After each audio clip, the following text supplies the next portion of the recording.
काय म्हणजे इथे काय करणार आहे आपण गेले महिन्यात आता बलिदान मास करू किंवा तरी पाठवू किंवा गावाच्या अर्धा चौकात तरी अर्धा ठिकाण तरी होत नाही बलिदान मास.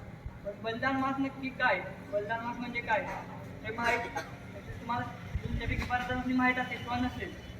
थोडक्यात मी बलिदान मास म्हणजे काय ते का पाळलं पाहिजे ते पण सांगतो.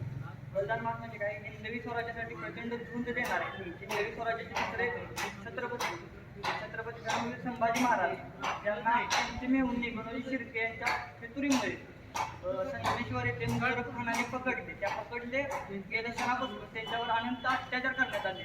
त्यांच्यावर छळ सोडण्यात आला. त्यांच्यावर अनंत अत्याचार जीभ काढण्यात आली. त्यांचे डोळे काढण्यात आले. शेवटी आजचा दिवस म्हणजे फाल्गुन अमावस्या या दिवशी त्यांच्या देहाचे पायाच्या टाचेपासून ते डोक्यापर्यंत कोरडीने तुकडे करून मोकळ्या रंगात फेकून देण्यात आले. तेव्हा औरंगजेबाने त्यांच्यावर अनंत अत्याचार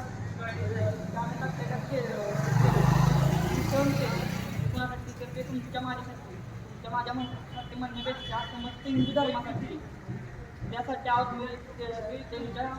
त्यांच्या मुखपदयात्रा करण्यासाठी जमलेलो. आता मुखपदयात्रा म्हणजे काय तर त्यांनी संभाजी महाराज त्या मार्गात आपल्यासाठी तिला स्मरण पत्कार